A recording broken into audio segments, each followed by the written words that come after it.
선지자에게 이르실 때 이상하게 어느 교회 소속이라고 나오지를 않습니다. 어느 마을의 회당장에 소속돼 있다. 어느 직분이다. 이렇게도 돼 있질 않습니다.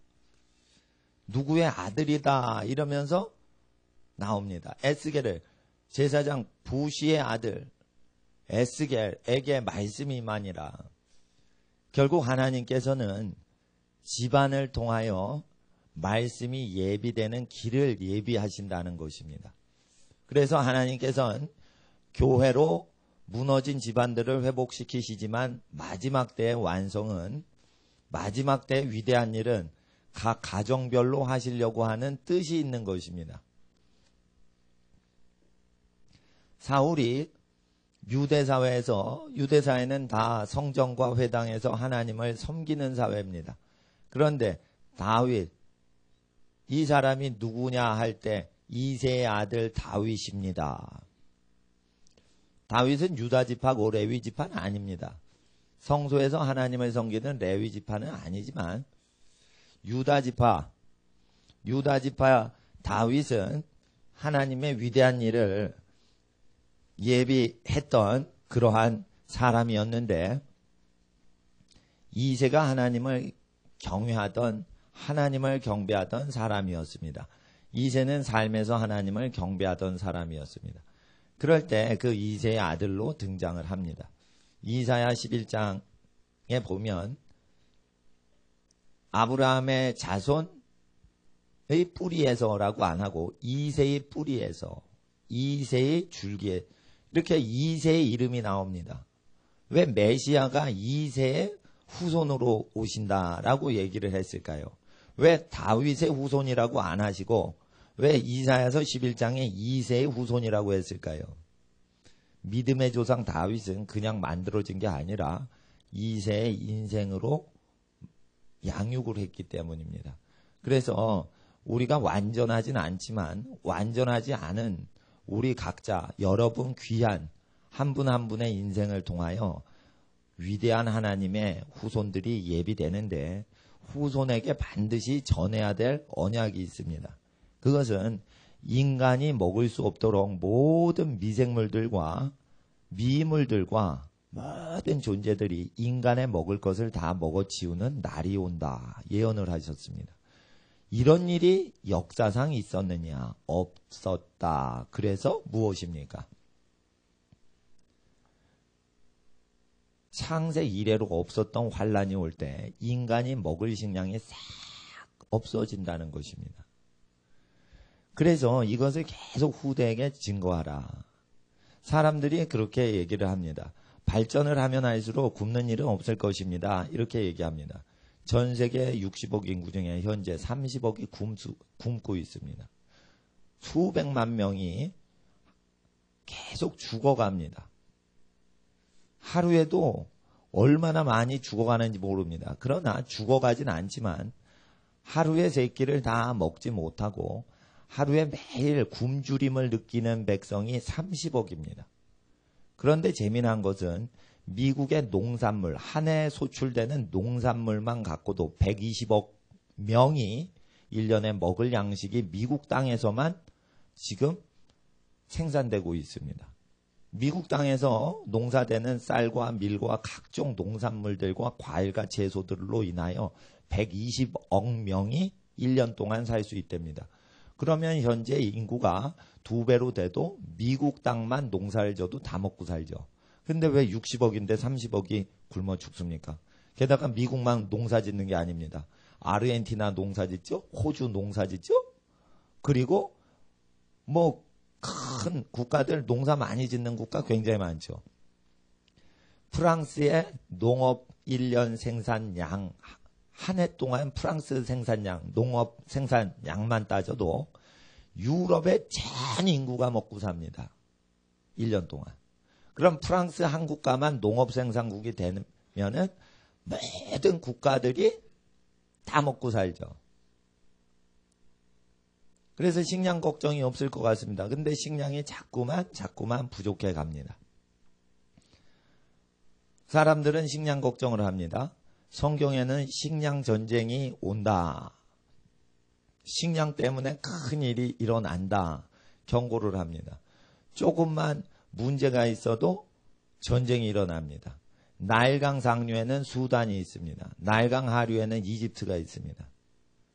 나일강의 수로를 수단에서 막아버리면 이집트와 바로 전쟁을 합니다. 이와 같이 자원은 공유하는 것인데 공유하지 않습니다. 권력자들이. 그럴 때 친 이집트 정부가 수단에 세워져야 이집트는 편한 것이요. 이렇게 국가마다 이해관계가 있을 때 예수님 말씀하십니다. 마지막에 민족과 민족이 충돌하고 국가와 국가가 충돌하리라 말씀하십니다. 결국 국가끼리 충돌하여 식량전쟁이 일어날 뿐더러 미물들까지 메뚜기까지 동원되고 늑과 팥종이까지 동원돼서 이 미물들이 인간이 먹을 모든 것을 해치워 먹는다는 것입니다. 그래서 자 여기 10절과 11절을 한번 읽어 봐주세요. 10절과 11절 시작.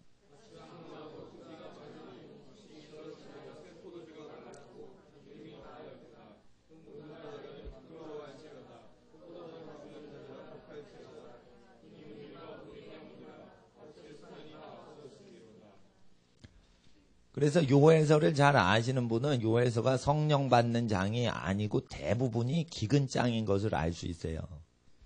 그런데 이제 보통 성령 부흥회를 할 때 요엘서 2장 28절 이하의 절이 그게 집중적으로 나오기 때문에 성령 부흥회를 체험하자, 성령을 체험하자 할 때 요엘서 2장 28절 이하만 거의 보는 경향이 한국 교회에 있습니다. 그래서 요엘서를 교회를 위하여 이용하기 때문에 요엘서를 정확히 파악을 못합니다. 교회는 요엘서에 기록된 말씀을 섬겨야지 말씀을 이용해서는 안 됩니다.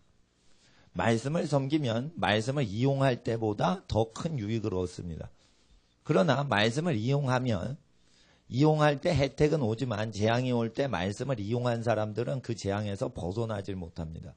그래서 말씀을 믿어도 자기나 자기 단체나 자기 모임을 위하여 말씀을 이용하는 사람들은 그때는 유익을 얻지만 모든 범사의 유익을 얻지 못하고 도리어 말씀을 섬기려고 우리의 상황과 상관없이 말씀을 섬기려고 읽고 듣고 믿는 자들, 그런 분들은 기록된 대로 준비를 합니다. 그래서 하나님 앞에 기근을 대비해서 제사장들아 금식하고 울어라, 이런 것들이 나옵니다. 13절을 보세요. 제사장들아 너희는 굵은 배로 동이고 슬피 울지어다. 단에서 수종하는 자들아, 이 제사장이 너희는 곡할지어다. 이게 뭐냐면 기도하라는 거예요. 예.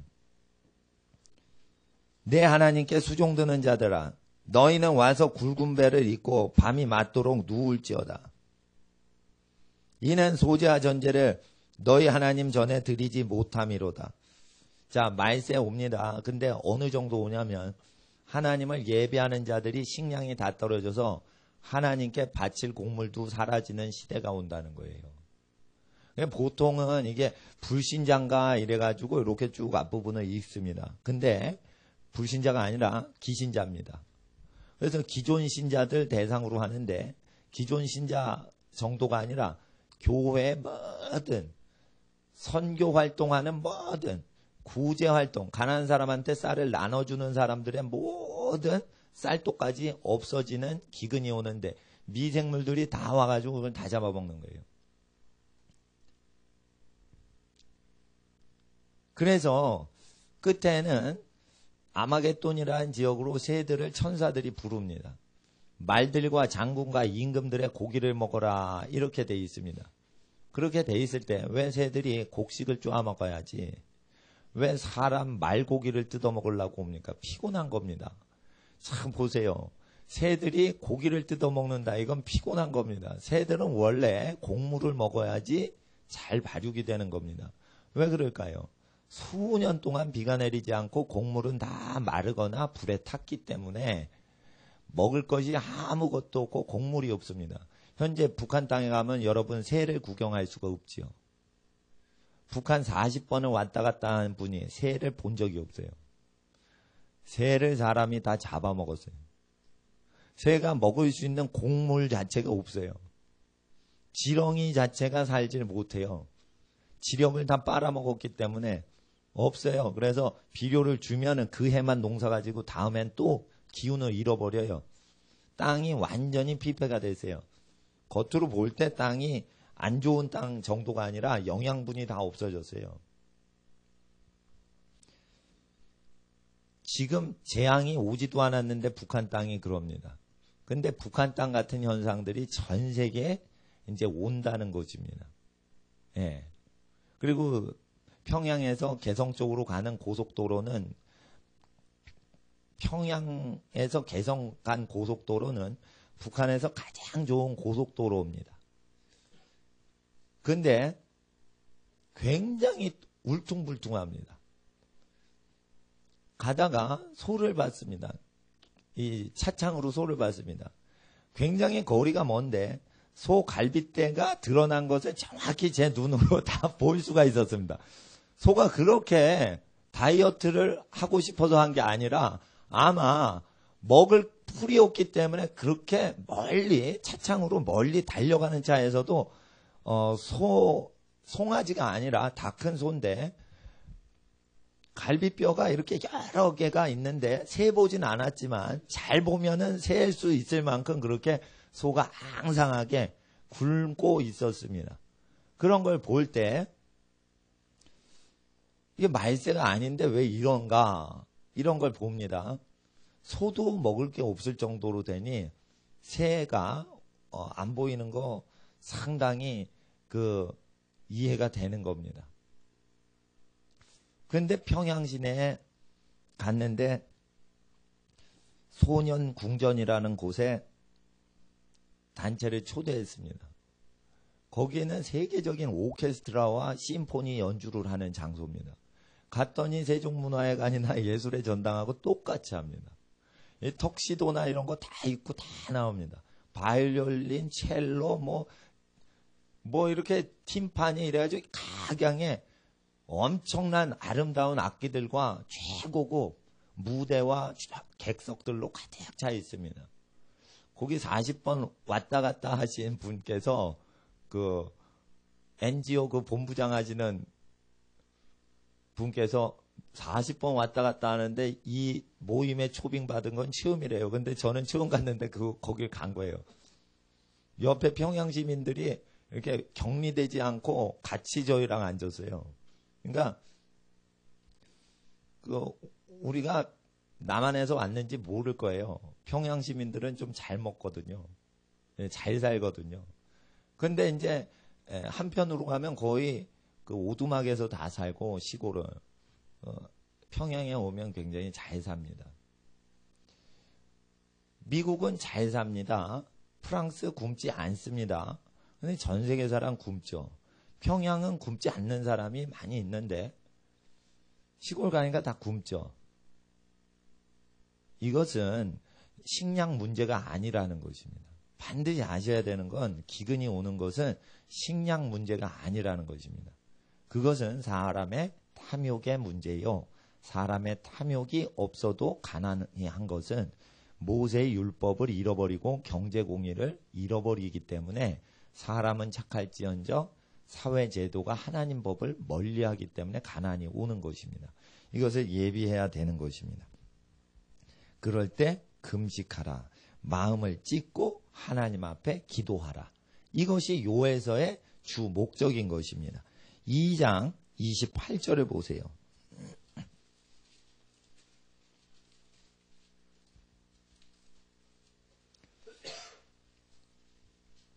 2장 앞 오기 전에 한 2족이 올라와서 막 약탈하는 전쟁이 또 기록되어 있어요. 그래서 요에서는 두 가지예요. 엄청난 기근이 오고 엄청난 기근 이후에 전쟁들이 일어난다. 그런데 회개하고 하나님께 부르짖어 기도하면 주님께서 2장 24절에 마당에는 밀이 가득하고 장독대에는 새 포도주와 기름이 넘치게 도와주신다. 그리고 늑과 메뚜기 황충 팥종이가 먹은 횟수대로 너희에게 갚아주리니 이렇게 25절에 돼 있죠. 그러니까 결국은 재앙으로 갈 때 이게 영적인 하나님의 재앙으로 내리는 경우에는 교회가 단에서부터 기도하고 여러 가지 이렇게 즐거운 일을 하는 것보다 기도하는 것이 종말을 준비하는 교회가 되고 믿는 사람이 된다라는 것입니다. 그래서 28절을 보세요. 28절을 읽어주세요. 시작.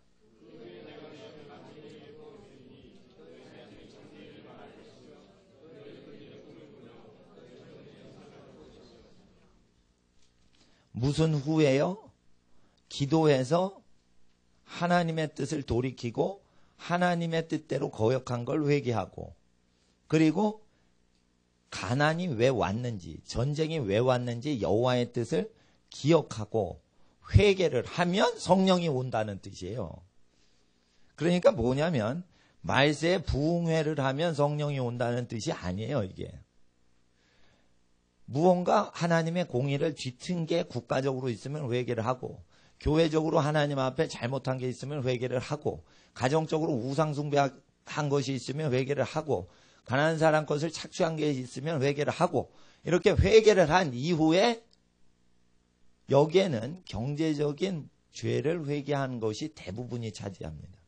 경제적인 문제와 경제적인 문제를 해결하는 기도와 금식과 회개 운동 이후에 성령이 내리신다. 그러니까 성령님은 경제하고 연관해서 임하시는 겁니다. 그래서 성령이 오실 때 예수님이 성령으로 성령 역사를 하실 때 그 길을 예비하는 사람이 세례 요한인데 경제적으로 군인들아 받은 요를 족한 줄 알고 백성에게 강포를 행하지 말라. 그리고 세리들아 정한 세 외에는 더 받으면 안 된다. 죄인들아 탐욕이 있으면 나머지를 가난한 사람에게 나눠주어라. 이렇게 경제적인 회개를 시키는 것이 대부분 세례 요한의 외침이었습니다. 왜 경제적인 외침을 했을까요? 세례 요한은 요엘서를 다 아는 사람이에요. 기독교인들은 요엘서를 1장부터 중요시 여기지 않고 2장 28절 교회를 섬기려고만 성경을 사용합니다. 그러나 세례 요한은 교회를 섬기는 게 아니었어요. 기록된 말씀을 섬기려고 1장부터 끝장까지 그냥 계속 그 말씀을 준비했던 것이기 때문에 성령으로 세례를 주시는 분이 내 뒤에 오시리라 했으면 성령이 만민에게 부어지는 것을 일으키시는 분이 오신다 이거예요. 그러면은 그분을 예비하는 길이 무엇이에요? 죄를 회개시키는데 요엘서에 보면은 기근과 전쟁을 일으킨 죄를 회개시키면 성령이 만민에게 내린다 이거예요. 그러니까 성령이 오시는 길을 예비해야 되는데 기근과 전쟁을 예비하는 회개의 운동이 성령을 예비하는 길이 되는 겁니다. 성령 받게 해달라고 기도하는 것이 아니라 성령이 오시는 걸 방해하는 경제의 죄와 전쟁의 죄 이런 것들을 회개시키는 것을 먼저 하는 것이 교회의 일인데 교회에서 단에서 제사장들이 교회를 위하여 일하다 보니까 교회가 저주받고 백성이 저주받고 그리하여서 만국이 다 저주받아 굶어 죽어가더라는 거지. 그러니까 여기서 교회가 이 지경까지 가는 날이 온다. 그러면 교회가 굶어 죽는 날이 온다. 이런 일은 역사상 없었다. 역사상 없었다는 거지요. 그래서 성령이 만민에게 부어질 때는 반드시 이러한 요엘서 1, 2장의 죄를 회개해야만 성령이 온다는 것입니다. 그리고 29절을 읽어주세요. 29절 시작.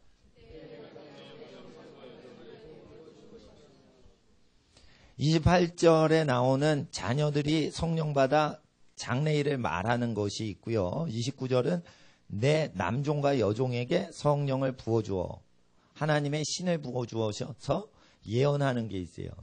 이 종이 예언하는 거랑 자녀 예언은 다른 거예요.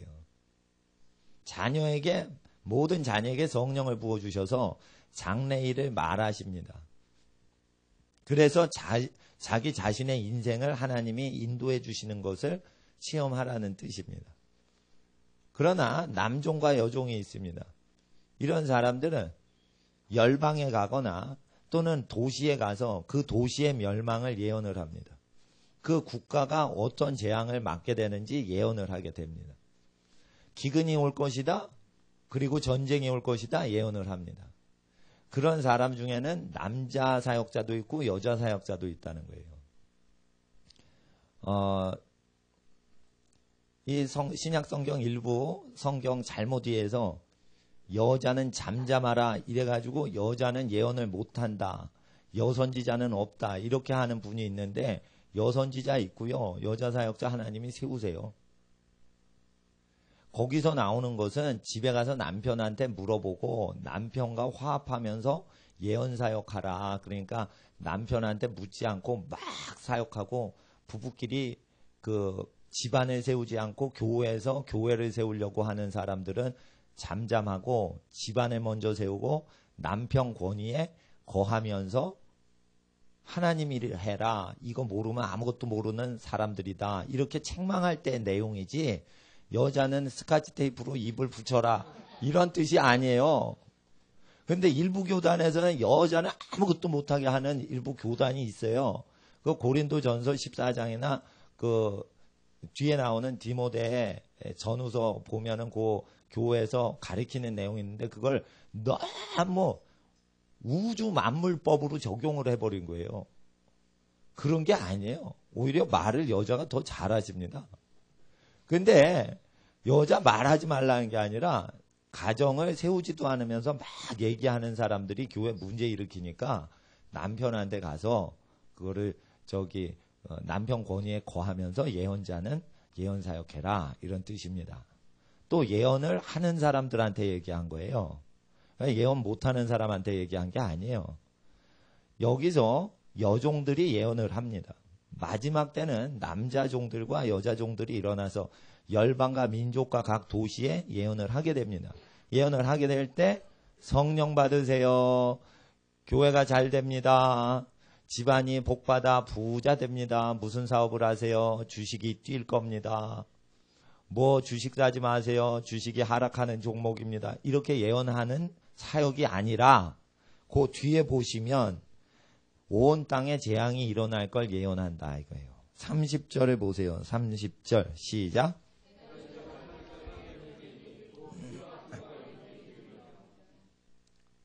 이적을 하늘과 땅에 베풀리니 그럼 좋은 거 베푸셔야 되는데 피를 베푸세요.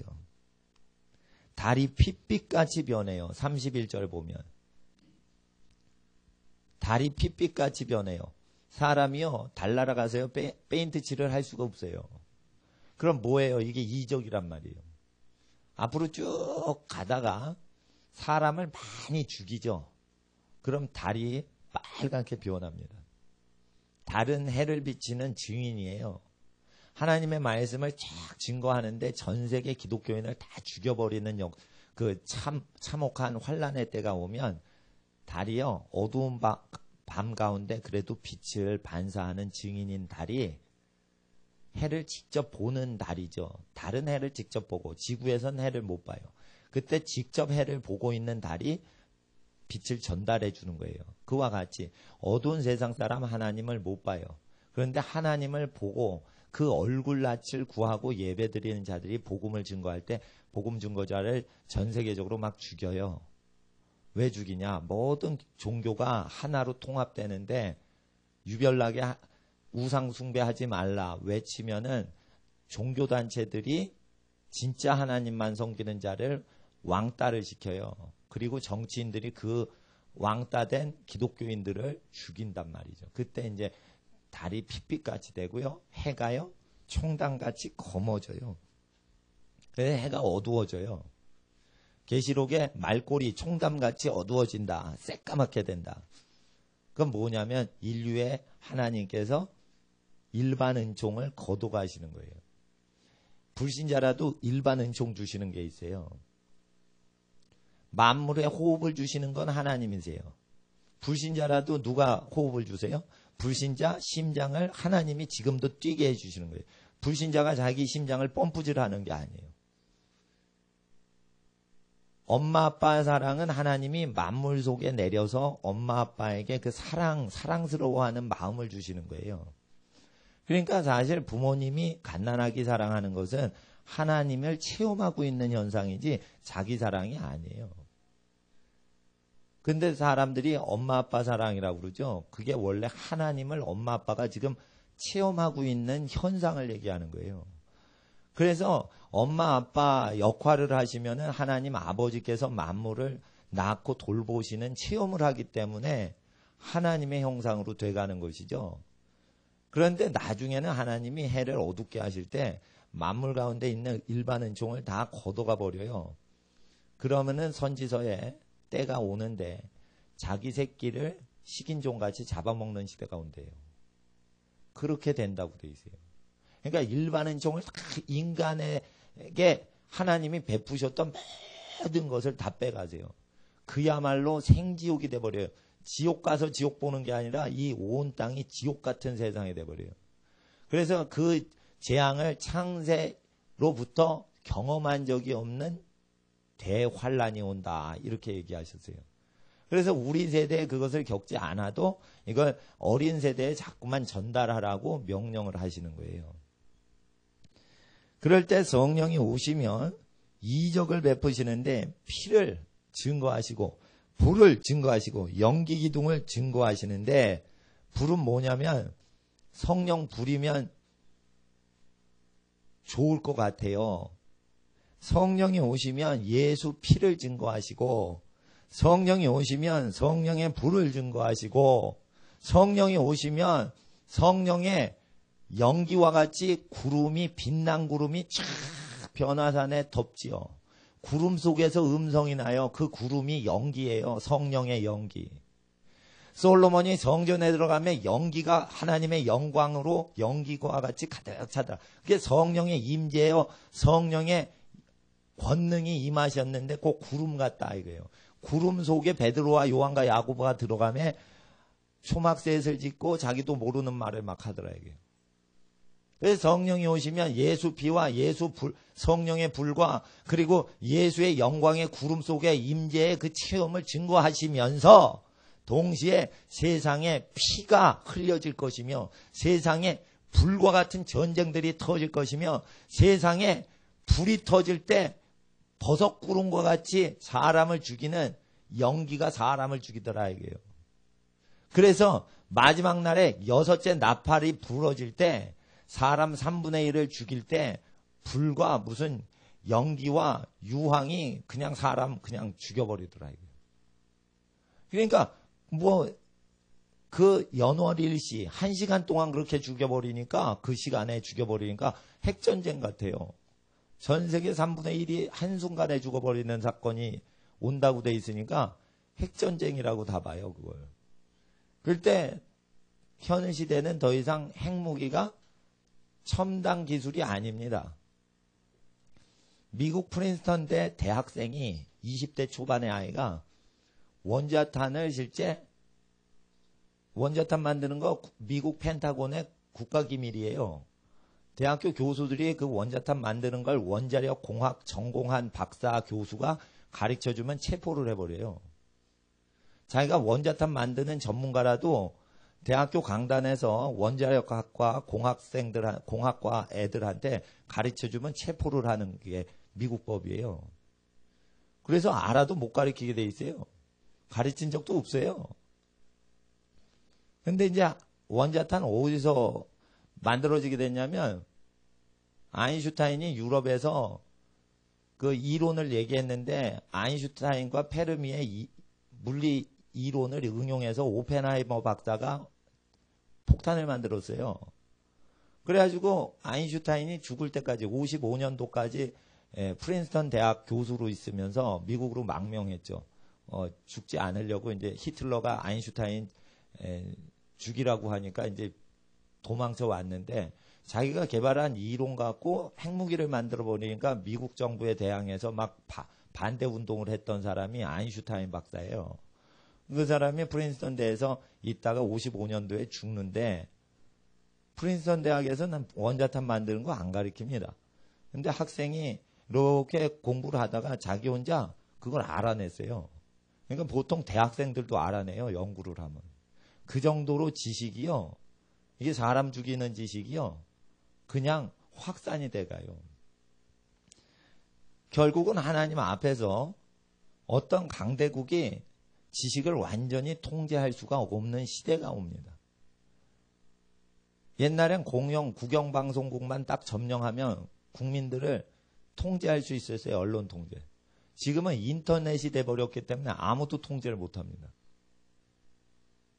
그래서 하나님 앞에서 사회가 더 불안정해가고 사람들이 자기 이득을 따라서 더 활동을 하기 때문에 더욱더 사람이 살기가 어려운 시대가 될 것입니다.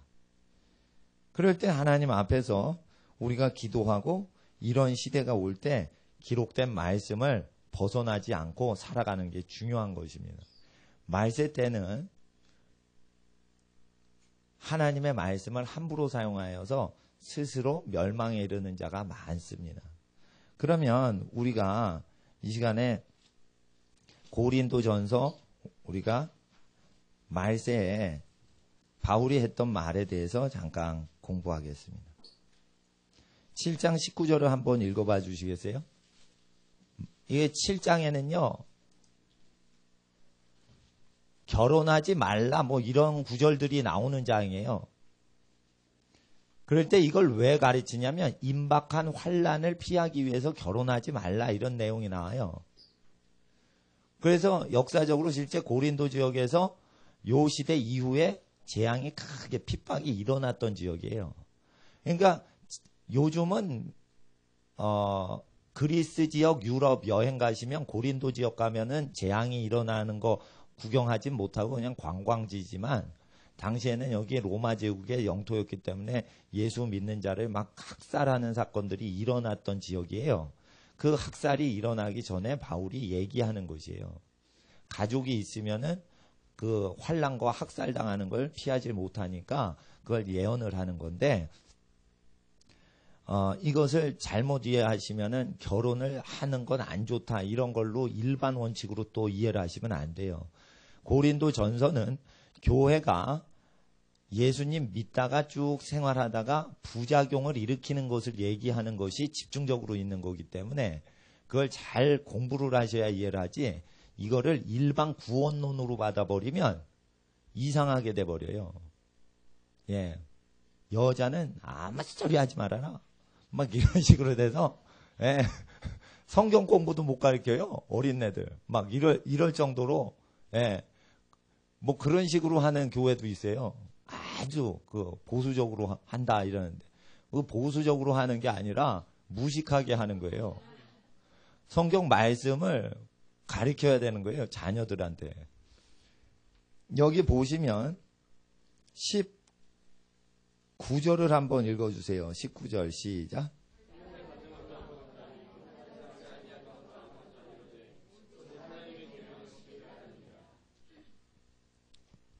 바울이 얘기하는 것은 율법을 폐지한 게 아니라 율법에 나타나는 살찌고 피 흘리는 종교 의례인 할례 행위를 할 필요가 없고 하나님께서 명령하신 계명만 지켜라.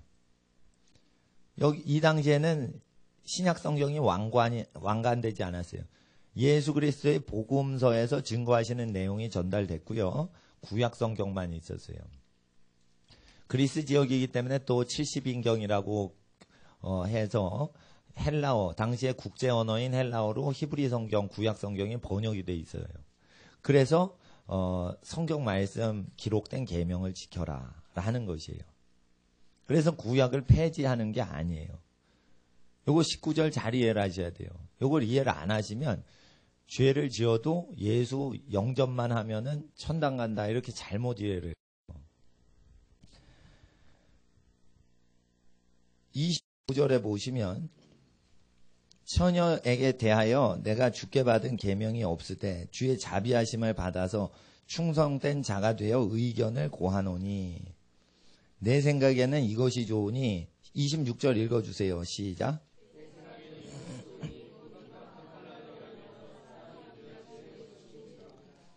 이게 전쟁이면 6.25 때 전쟁고가 엄청나게 많아지죠. 예. 전쟁이 일어나면 남자는 숫자가 없어지고 여자와 어린애들이 남아요. 그렇게 될 때 굉장히 살기가 어려운 시대가 됩니다. 임박한 환란을 인하여 사람이 그냥 지내는 것이 좋으니라. 이것은 예수님이 곧 재림하시니까 그냥 지내라라는 뜻이 아니에요. 전쟁과 환란과 기근과 여러 가지가 있을 때 바울이 무언가를 보았다는 거예요. 무언가를 알았다는 것이에요. 27절을 읽어주세요. 시작.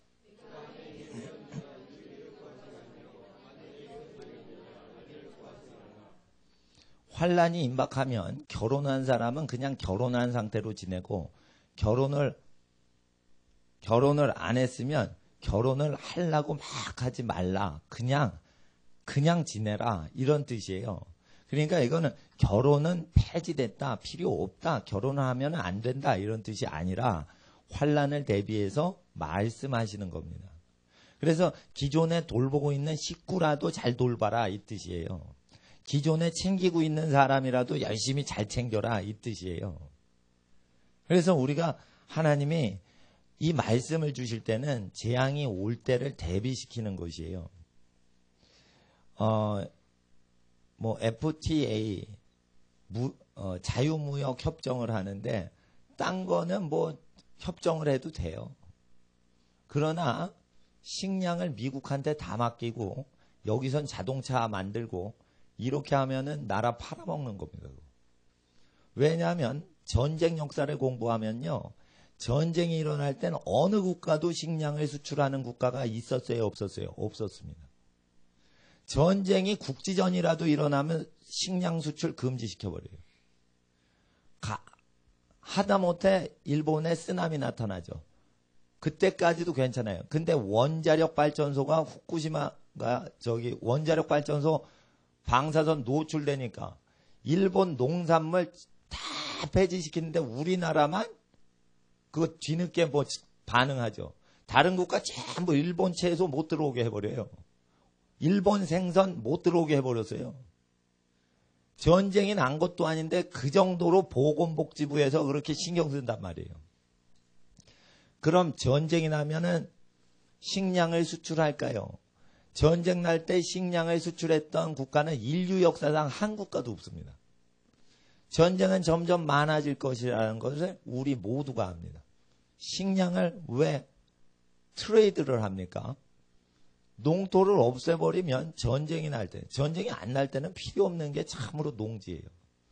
그래서 농지를 전용해서 농지 개발을 해가지고 공장을 세우고, 은행을 세우고, 학교를 세우고, 그래가지고 반농사, 논농사 없애버리고 거기에 기관을 세우는 게 더 낫고, 하다못해 소방서라도 세워놓으면 불났을 때 불이라도 끈단 말이에요. 굶는 사람이 어디 있어 이러면서 하지만은 일단 전쟁이 나면은 식량값이 폭등을 해서 돈이 있어도 폭등한 것을 살 수가 없습니다. 결국 식량을 다른 민족, 바다 건너 민족한테 의지하는 것은 그 배가 전쟁이 나면은 선박들을 다 정지시킵니다. 국가에서. 한국에서 선박들이 오고 가는 걸 다 정지시킵니다. 소말리아 해적이 왜 들끓어요? 소말리아로 모든 선박 가는 걸 다 끊어버리니까 그들이 먹고 살려고 지나가는 선박한테 달려드는 것이에요. 그러니까 뭐냐면 선박을 출항하고 입항하는 걸 금지를 시키니까 소말리아가 외부 국가와 완전히 통제되고 고립이 되니까 먹고 살려고 총기 들고 뛰어드는 게 소말리아 해적이에요. 그러니까 그게 도적단들, 해적단들이 한국에서 아주 먹고 살라고 해적질을 하는데 조직적으로 한다는 거 아니에요? 그럼 왜 그래요? 먹고 살 수가 없으니까. 그래서 굶어 죽습니다. 소말리아 대단히 굶어 죽습니다.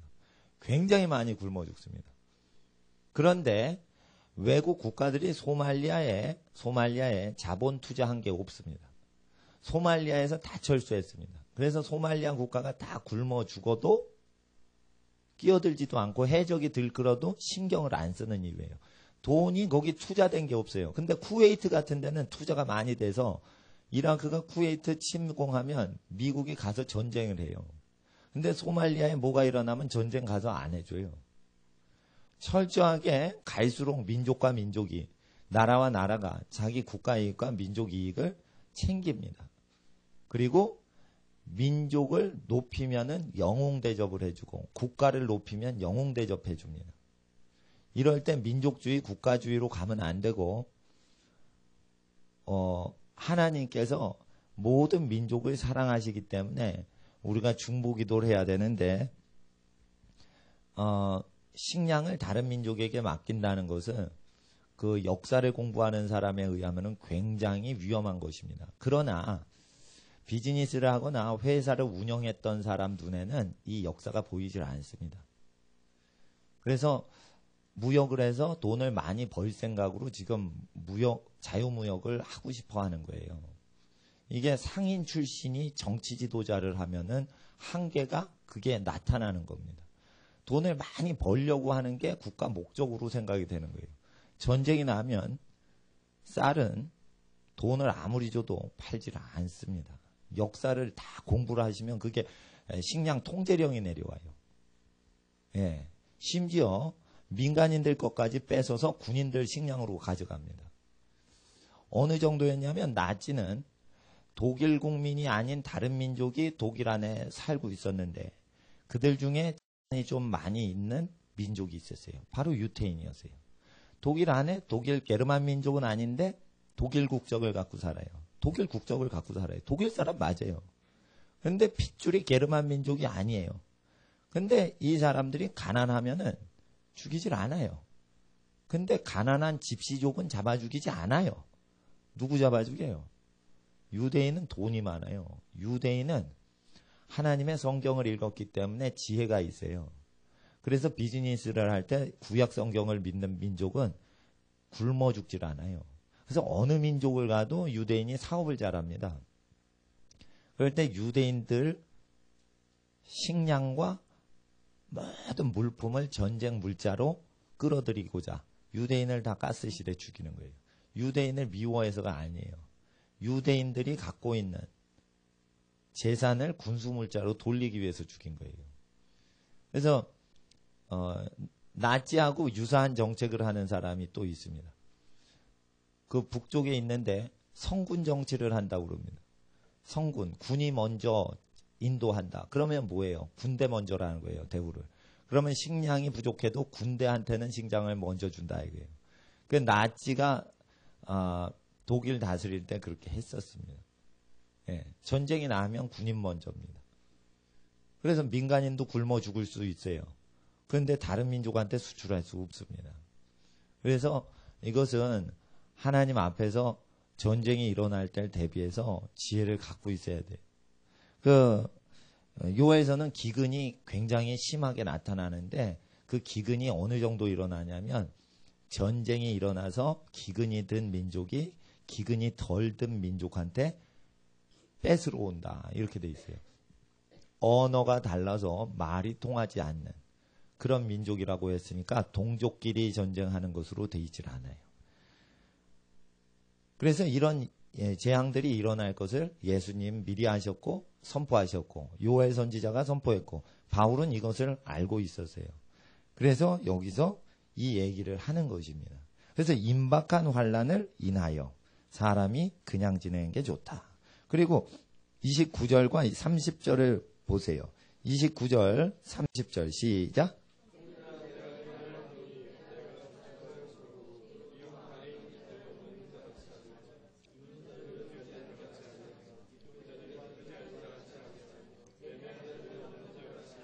31절도 읽어주세요.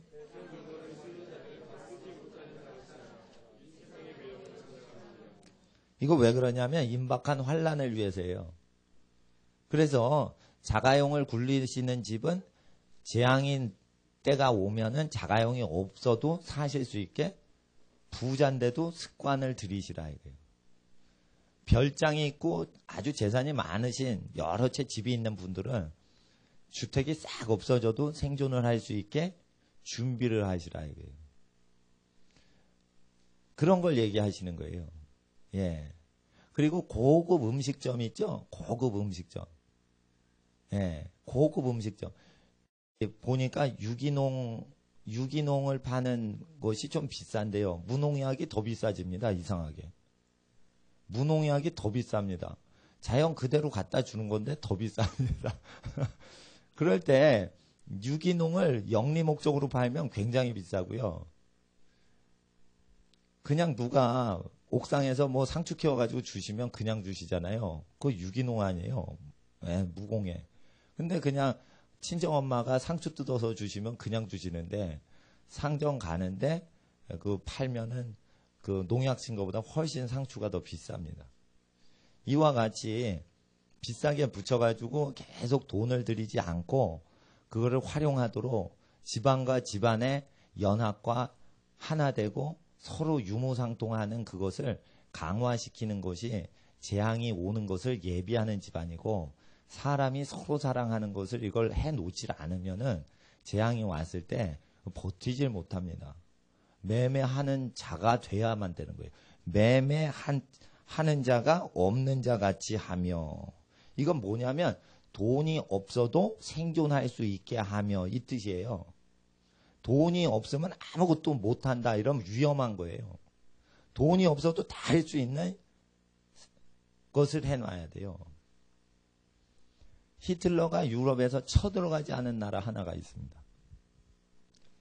인근 나라 중에. 스위스인데요.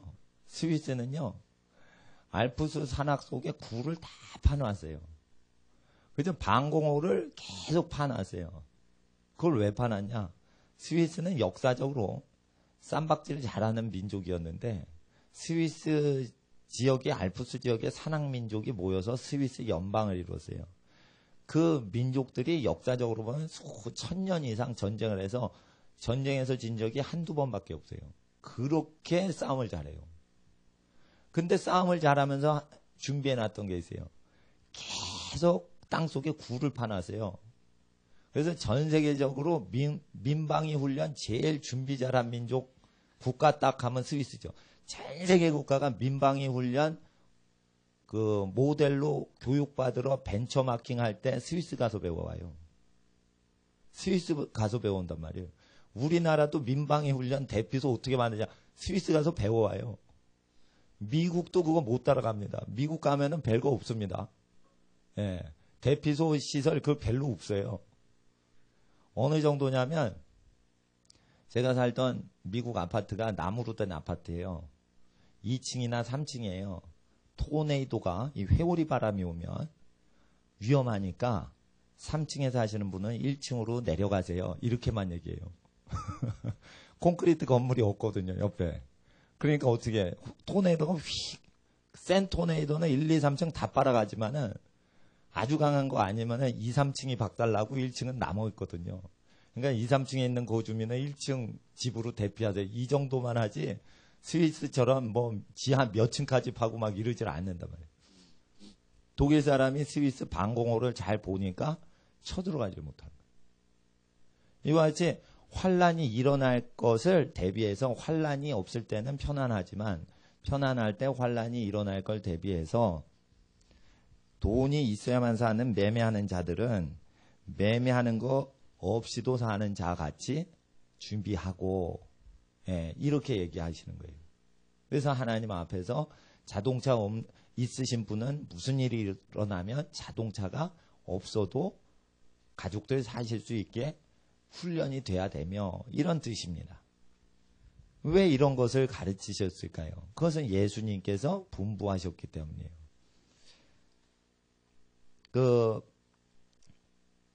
히틀러가 사람 막 죽일 때는 당시에는 히틀러는 적그리스도라 이랬어요.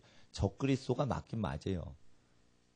왜 그러냐면 독일에서 독일 교회가 히틀러는 구원자다. 이 시대에 가난을 우리에게서 해방시켜줄 구원자다.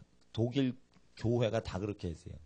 영국, 프랑스의 전쟁 보상금을 갚아야 되는데 히틀러가 우리는 가난한 국가가 부자 국가한테 자본을 약탈당하면 안 된다. 영국, 프랑스한테 가난한 독일이 보상금 할 필요 없다. 이러니까 독일 국가 백성들이 다 히틀러를 좋아하고 히틀러를 위해서 계속 기도해 줬어요.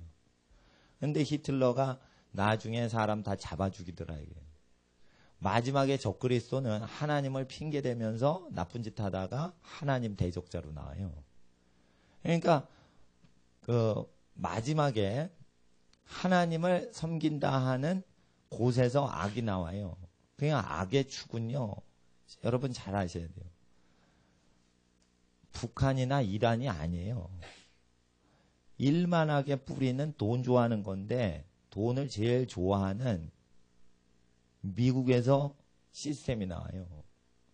그러니까 월스트리트 그 돈을 제일 좋아하는 사람이 전 세계에 제일 모여있는 월가가 악의 축이에요. 사실은.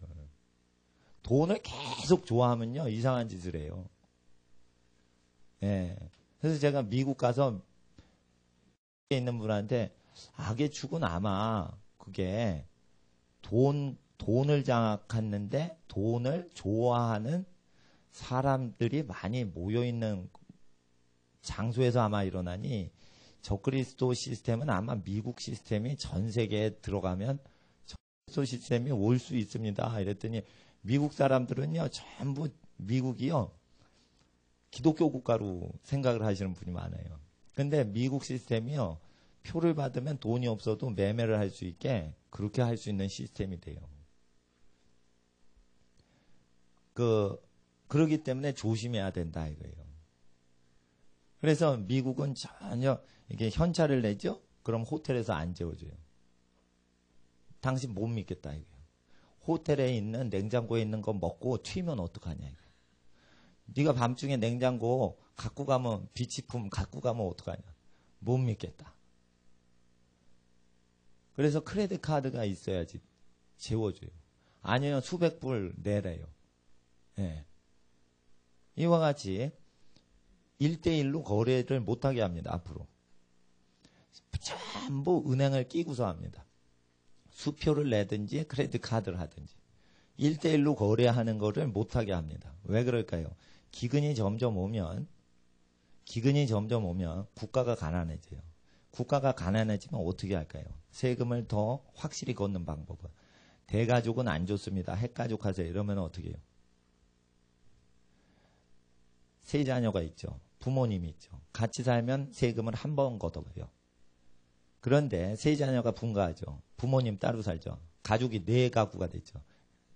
세금이 4배로 늘어요. 그러니까 국가는 세금 수입 늘리려면 핵가족으로 계속해서 장사를 해야 돼요. 그래야 가이사가 자기 자녀한테는 세금 안 물리고 타인한테 물려요. 그런데 이거 예수님이 말씀하신 걸 세상 끝까지 증거하라고 그랬어요. 그래서 제가 세금 문제 나오면 꼭 얘기해요. 그래, 우리가 세금을 내야 돼. 왜냐하면 그래야지 권력자들이 자기 자녀한테 세금 물리지 않거든. 이러고 세금 내게 하거든. 그걸 예수님이 말을 하셨어요. 그러나 우리가 권력자들이 정치인들이 오해하지 않도록 우리가 세금을 잘 내야 돼요. 국세를 낼 자에게 내고 공세를 내야 될 자에게 내야 됩니다. 국가를 위해서가 아니라 권력자를 위해서. 모세의 율법에는 세금 걷는 걸 하나님이 싫어하세요. 사무엘이 세금을 걷지 않고 정치를 했어요. 세금을 걷고 한 게 아니에요. 그런데 이제 세금을 걷는 국가 왕을 세우라고 그러니까 하나님이 말을 하세요. 너희 자녀 딸들은 이제 너희한테 떡을 못 굽고 국가 원수한테 떡을 구워야 되며 네 아들들은 왕의 말 앞에서 뛰어가는 국방의 의무를 해야 되는데 그리고 너희 소산물 중에 제일 좋은 걸 바쳐야 되고 그러는데 이걸 하겠느냐? 하겠다고 그래요. 그러니까 사무엘이 백성들한테 내가 언제 여러분한테 백성들한테 언제 뭐 받은 적이 있습니까? 하나도 받은 적이 없습니다. 받은 적이 없는데 많이 이렇게 세금을 걷어가는 왕을 세우는 것을 당신들이 허용했으니 그때 왕이 핍박을 하고 착취를 해도 하나님은 듣지 않으십니다. 이렇게 얘기를 하고는 왕을 세워요. 그 잘 보시면은 세금의 율에 대해서 성경에서 이렇게 연구를 하다 보면 하나님께서는 땀 흘려 일한 백성이 소산을 먹고 왕은 왕의 텃밭에서 나는 것만 먹어라. 이렇게 전도서에 돼 있어요. 근데 전 국민이 다 일한 것을 다 가져가는 왕국에서 이 세금 제도는 하나님이 원래 의도하신 게 아니에요. 그런데 이제 군국주의가 들어오고 이러면서 이게 전 세계 국가 시스템으로 되니까 이제 몽골 같은 나라는 자본주의가 돼도 세금은 공산주의 때 이상으로 다 걷어요. 그리고 또 사람들은 복지 혜택이 없어요. 그러니까 더 가난해졌대요. 예, 소련 시절보다 더 가난해졌다는 거예요. 몽골이. 예. 근데 이 몽골 가서 이 월요일부터 금요일까지 몽골 갔다 왔는데 왜 이렇게 어려워졌냐 이랬더니 다 국가만 의지하다가 갑자기 개방이 돼버리니까 적응을 못하는 거예요. 자기 집을 어떻게 마련할 줄도 모르고 다 대통령만 믿고 있었다는 거예요. 그러니까 거지들이 갑자기 양산이 됐다는 거예요. 그래서 그 시절을, 옛날 시절을 부러워하는 사람, 그리워하는 사람, 이런 사람들이 많이 있답니다. 이와 같이 지금은 다 돈이 있어도 되나 돈이 없는 시절이 올 것을 예비해서 돈을 쓸 수 없는 시절이 올 것을 예비해서 준비하라고 하신 것을 우리가 기억하면서 이 단지 이웃을 사랑하기 위해서가 아니라 이웃을 자기 몸처럼 사랑해서 아주 서로 이 집안이 연합되고 이렇게 해놓으면 천국 가는 문제만 해결하는 게 아니라 전도를 잘해서 신앙생활 할 수 있게 도와주는 것뿐 아니라 경제 문제도 해결이 다 되게 준비하신 거라는 뜻이에요. 그럼 마태복음 24장을 보세요.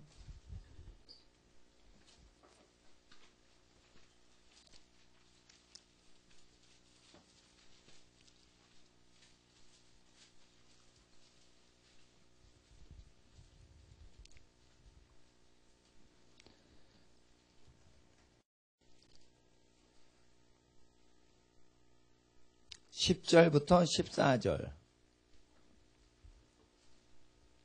10절부터 15절까지 한번 읽어주세요. 마태복음 24장 10절부터 15절까지 시작.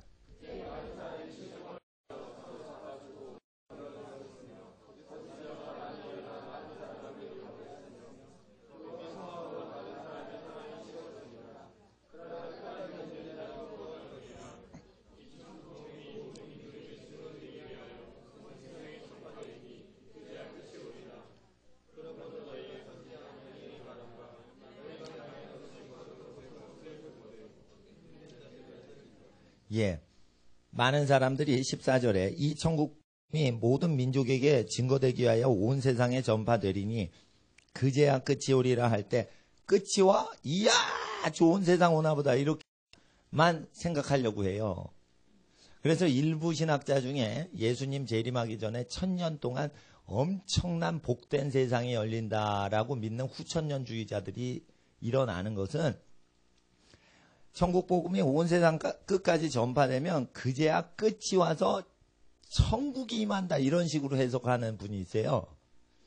근데 문맥을 보세요. 이게 즐거운 일이 일어난다는 문맥이 아니에요. 10절에 많은 사람이 시험에 빠져 서로 잡아주고 서로 미워하는 시대가 온대요. 서로 미워한다는 거예요. 벌써 그때가 됐어요. 학교를 보내보세요. 청소년 상담소에 상처를 받은 애들이 왕따를 하는데 선생님한테 왕따를 당하는 게 아니에요.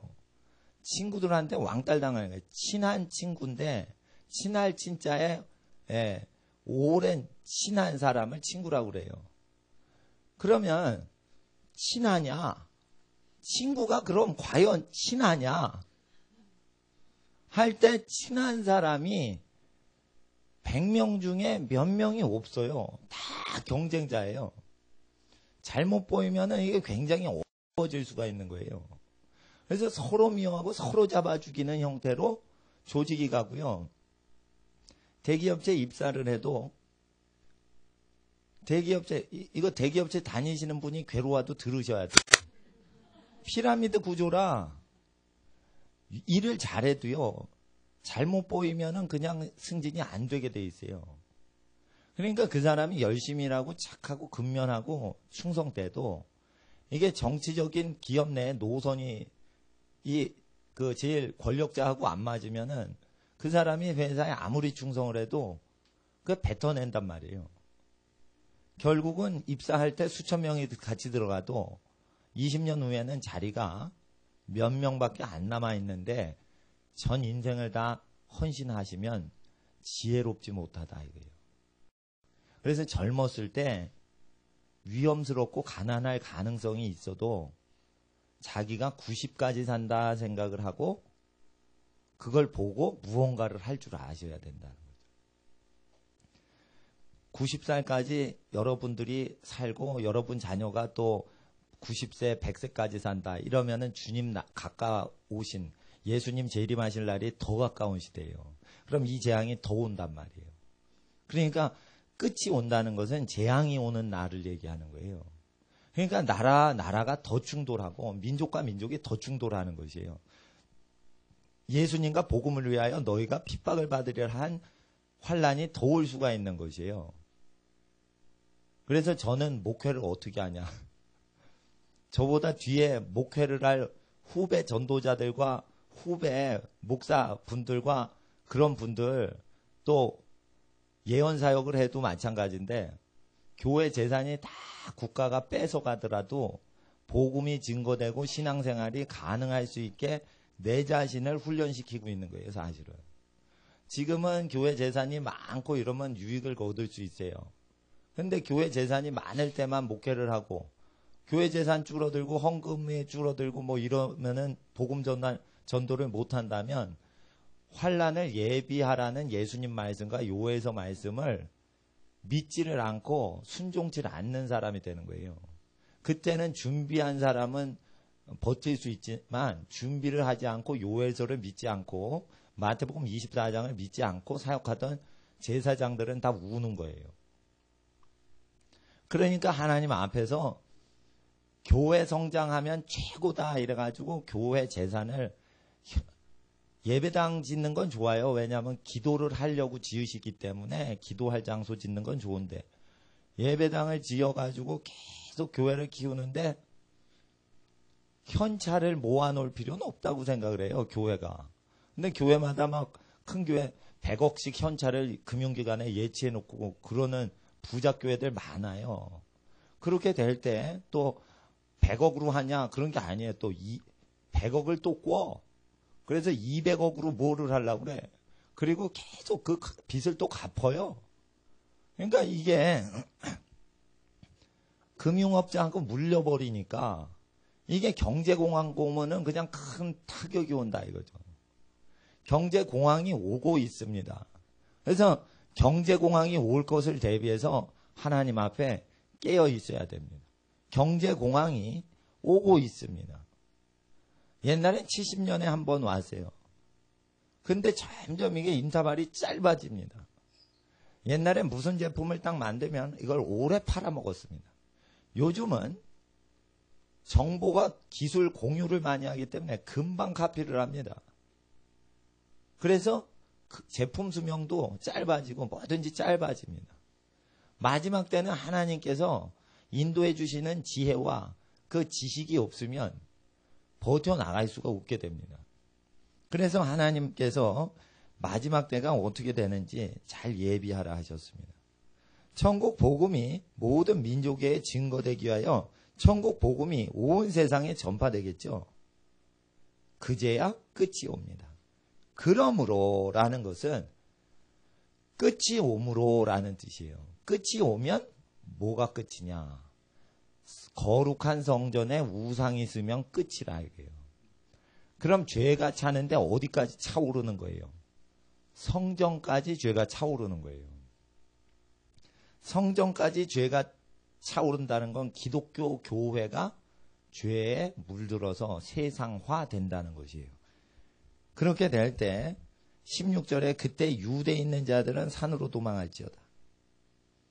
마지막에는 유대인 지역으로 복음이 전도되는 것이에요.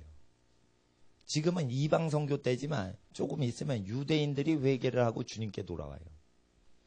처음 시작을 유대인으로부터 복음이 증거되죠. 맨 끝날 때 어느 민족이 돌아와요? 유대인이 끝으로 돌아오면서 세상 끝이 나요. 이게 로마서 11장 25절 이하에 이방인의 수가 다 차면 마지막에 유대인이 돌아온다 이랬어요. 제가 지금 볼 때 지금은 아시아 지역에 복음이 막 증거될 시기고 아직 유대인이 돌아오는 때는 아니지만 유대인이 준비되는 때예요. 그렇지만 유대인이 돌아오려면 7년 기근이 오고 7년 대환란 때 7년 기근 때 요셉을 은 20에 팔아먹었던 형제들이 요셉 은 20에 팔려서 이방으로 팔려나갔던 요셉 밑에 절할 때까지 곡식을 못 얻어요. 이와 같이 유대인들은 영의 양식을 얻으려면 그들이 은 30에 이방 민족에게 팔아넘겼던 로마 이방인한테 팔아넘겼던 예수님 앞에 와서 마지막 7년 대환란 때 회개를 하지 않으면 그때까지 구원이 없고 영의 양식이 없고 떠돌이를 한다 이거예요. 그래서 유대인은 끝에 와요. 끝에 와요. 재앙이 계속 시작 끝에 와요. 그러니까 지금은 모든 민족에게 복음이 전달되는 때인데 거의 다 됐어요. 제가 옛날에 위클리프 선교회에 GBT라고 하죠. 우리나라에서. 위클리프 선교회에서 하는 그 캠프에 잠깐 들어갔었어요. 혹시 나를 성경 번역하는 선교사로 부르시지는 않나. 이래가지고 선교단체에 훈련받을 때 위클리프 이렇게 잠깐 그 프로그램에 잠깐 슬쩍 들어가 본 적이 있는데 거기서 이제 모든 민족에게 성경을 번역하기 위해서 하는데 현재 위클리프 선교회가 위기를 맞았어요. 성경 번역할 민족이요. 그 성경이 없는 민족이 그 낯선 언어를 사용하는 인간이 몇천 명밖에 되지 않는 그런 언어들이에요. 그러니까 10,000명 이상 되는 그 큰 민족들한테 성경 내용을 다 전달했고 몇천 명 정도 생존하는 민족들도 자기 제주도 방언 같은 말을 하지만 또한 서울말도 해요. 제주도 가보세요. 서울말 다 알아듣죠. 그런데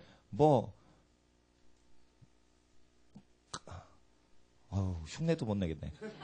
제주도 말을 나는 흉내를 못 내겠는데 그들은 막 자기들은 막 이거 신라시대 말이야 백제시대 말이야 나 모르겠는데 막 하면서 또 웃긴 거는 의사소통을 다 한다는 거예요. 와, 난 저거 무슨 말인지 모르겠네. 경상도 전라도 방언 다 알아듣겠는데 제주도 방언 내가 모르겠어요. 그런 식으로 인도네시아의 미전도 종족이 인도네시아 기존 공용어는 다 하면서 동네 언어 있죠? 자기 마을 언어. 이런 거를 성경으로 번역을 못했다는 거예요. 그럼 우리가 제주도 방언으로 굳이 성경을 또 번역할 필요가 없을 필요도 있다. 이거예요. 왜냐하면 그냥 일반 한국어 성경 보면은 제주도 사람들 다 보거든요. 이걸 제주도 방언으로 다 하면은 굉장히 어렵잖아요. 이런 상황에 있는 것들만 지금 성경 번역이 남아 있는 게 많다 이거예요. 그러니까 더 이상 모든 민족에게 지금 성경 번역할 거리도 많이 없고 또 선교사가 딱 헌신하면 몇만 명 정도 미전도 종족이 있어야 자기 인생을 14년 정도 투자해서 성경을 만들어줄 헌신도가 생기지 몇천 명 시골 원주민 위해 가지고 이걸 하려는 사람이 많이 없어요. 예. 그러니까 선교사 지원도 점점 없어진다는 거예요. 성경 하는 사람. 예. 그러니까 해가 가까이 온 것입니다. 점점 돈이 없이 이제 매매를 하는 시대가 오고 있는 것입니다. 재미있는 것은 여러분 보세요. 카드를 대면 버스가 싸고 돈을 내면 비싸게 물어요. 그래서 내가 밤중에 1시쯤, 새벽 1시쯤에 버스를 타고 집으로 가고 있는데 어떤 아저씨가요. 여기 강남에서 수지까지 가는 그 버스에서 그때 조금 밀렸나 봐요. 1시간쯤 걸려요. 버스 갈 때 거기 내가 1시간 내내 10,000원 버스에서 그 술 먹어서 그런지 용기가 많아서 그런지 왜 내가 돈을 냈는데 카드보다 비싸게 받냐고 1시간에 기사하고 싸우는 거예요. 하도 헛구성질을 하니까 말리지도 못해요. 옆에 있는 사람이. 왜 돈을 안 받고 카드를 받냐? 내가 돈을 냈으면 돈을 알아줘야 되는데 왜 카드를 할인을 해주고 돈은 왜 차비가 더 비싸냐? 버스 아저씨한테 그렇게 막 따지는 거예요. 근데 약간 술 기운이 있는 것 같으니까 사람들이 그걸 계속 듣기만 하고 그냥 운전사 아저씨는 대꾸도 안 하고 운전만 하더라고요. 근데 그걸 1시간 내내 하는데 그 사람 딴에는 이게 비정상 사회라는 거예요. 계속 말하는데. 왜 내 돈을 안 믿냐 막 이런 식으로. 근데 이게 보통 사람한테 술 취한 아저씨 얘기지만 그게 돈을 쓰면요. 사회 권력자들은 손해를 봐요. 백성끼리 돈을 주고받는데 뜯어갈, 삥땅할 수 있는 거리가 없는 거예요. 그러니까 권력기관에서는 반드시 카드나 뭔가 수표나 뭔가 식권을 써야 되는 거예요. 여러분 보세요. 제가 다니던 학교 총신대 신학대학원 잠깐 갔었어요. 거기 식당이 있었어요. 식사 때인데. 그 밖에 나가서 뭐 해가지고 식당에 옛날 식당에 갔어요. 갔는데 식권을 여전히 팔아요. 근데 보세요. 거기 현찰 내고 해봐요. 그러면 그거 주방 아주머니가 쓱 해가지고 그냥 갖고 가면은 식당 운영 안 될까봐 식권을 하고 돈은 따로 받는 거예요. 근데 만약에 현찰로 그냥 내면은 그 카운팅이 안 된다고 생각을 하는 것이죠. 작은 데서부터 큰 데까지 전부 감시에 다 들어가요. 감시에 왜 들어가냐면 갈수록 재정이 악화되고 약화돼요. 그래서 핵가족을 해야 되는 거지요. 박정희 대통령이 둘만 낳아 잘 기르자. 이것은 세금을 많이 걷기 위해서 한 것이에요. 각 집안을 많이 먹으라고 애를 줄이라는 게 아니라 핵가족을 해야지 어떻게 해요? 국가의 그 상황이 다 들어가요. 그 중국같이 현찰로 다 하는 나라는 중앙에서 13억 인구를 다 감시 통제를 못합니다. 감시 통제가 불가능해요.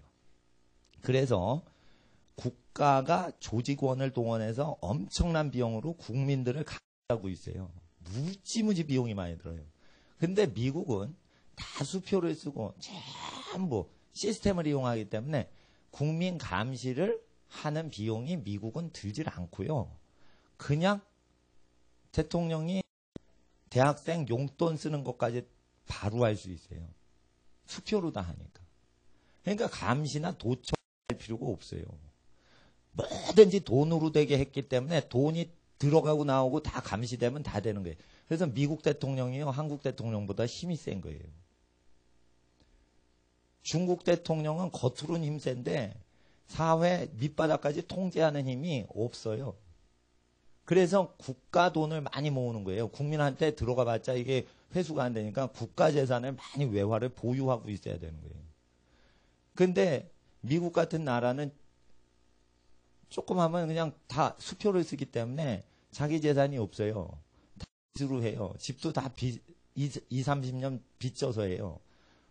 전쟁이 나죠? 남의 집이죠? 그러니까 국가에서 환수해버리면 되는 거예요. 은행기관 부도 내킬 수가 있어요. 그럼 은행기관으로 담보 물려있는 부동산 다 그냥 어떻게 될지 모른다는 것이죠. 그럴 때 빚을 지지 않고 돈이 없이 활동할 수 있는 방향으로 자꾸만 나가시고 하나님 앞에서 자립경제하는 쪽으로 쭉 나가셔야 된다는 거죠. 기근이 온다고 하셨어요. 기근이 올 때를 대비해서 바울은 그것을 가르친 것입니다. 그래서 하나님께서 마지막 때 불법이 성하기 때문에 서로 믿지를 못해요. 그렇게 될 때 세상이 죄악 가운데 있을 때 그때 끝이 온다 하였습니다. 그리고 24절을 보세요. 24절, 25절, 26절. 24절부터 26절까지 읽어주세요. 시작.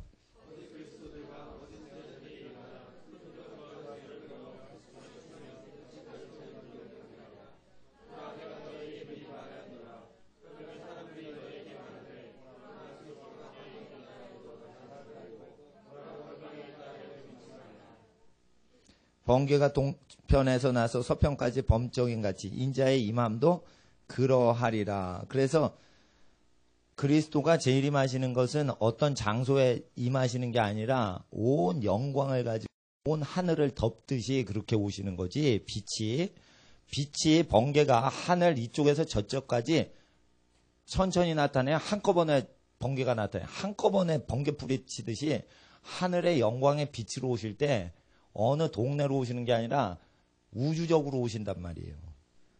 그리고 28절에 주검이 있는 곳에는 독수리들이 모일지니라 이렇게 얘기하시죠. 그래서 사람이 많이 죽을 때 독수리들이 시체를 뜯어먹고 새들이 모인다.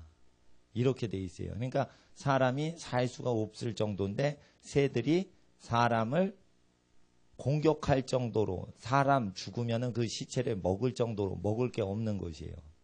왜 그럴까요? 요에서에 기근이 오는데 새들도 먹을 수가 없게 늑과 팥종이와 메뚜기가 다 먹어버리는 거예요. 메이플라워를 타고 100명 이상이 그 뉴잉글랜드 지역으로 갔습니다. 거기 정착해서 살 때 늦가을에 정착을 하죠. 12월 초 요즘 정착을 했어요. 12월 초 요때쯤 정착을 했어요. 다음에 봄인 내년 4월쯤까지 50명 정도 남고 다 죽어버렸어요. 그래서 나머지 50명 정도가 메이플라워 타고 온 사람 중에 50명, 100명 넘게 왔는데 50명 남았다 이거예요. 다 죽어버렸어요. 무슨 전염병 돌고 뭐하고. 근데 얘 농사를 졌어요. 씨를 어디서 받았냐? 인디안한테 받았어요. 인디안한테 씨를 받았어요. 그때 인디안들이 도와줬어요. 인디안들 이름까지 내가 다 외웠었는데 다 까먹었네. 예, 씨를 뿌렸는데 첫해 농사죠. 인디안이 도와준 거예요. 씨를 뿌렸는데 메뚜기가 막 갑자기 뭐 병충해 하고 메뚜기가 다른 것도 먹으면 괜찮은데 병충해도 오고 메뚜기가 어느 때 막 갉아먹더래요. 농작물을. 그래서 하나님께 메뚜기를 막 가는데 메뚜기 숫자가 많으니까 메뚜기를 어떻게 쫓아보낼 수가 없는 거예요. 그래가지고 하나님께 막 구했는데 갑자기 새들이 나타나가지고 메뚜기를 막 잡아먹는 거예요. 새들이 갑자기 나타나더니 메뚜기를 막 잡아먹는 거예요. 곤충 중에 메뚜기 잡아먹는 곤충이 없어요. 메뚜기가 크기 때문에. 하나님께 기도하니까 이제 새들이 갑자기 확 오더니 메뚜기 떼를 싹 잡아먹는 새떼가 등장해가지고 잡아먹은 거예요. 그게 이제 최초의 이적이 이루어진 거죠. 그래가지고 이제 가을철에 그게 수확이 됩니다. 수확이 될 때 이 청교도들이 굉장히 하나님께 감사해서 자기를 도와주고 그리고 농사 결실 맺을 때까지 식량을 도와주고 종자를 나누어 줬던 인디안들과 그 추장한테 고마워서 마사소이시라는 그 추장 이름이 아마 그럴 거예요. 그 추장하고 수십 명 인디안들을 손님을 초대했어요.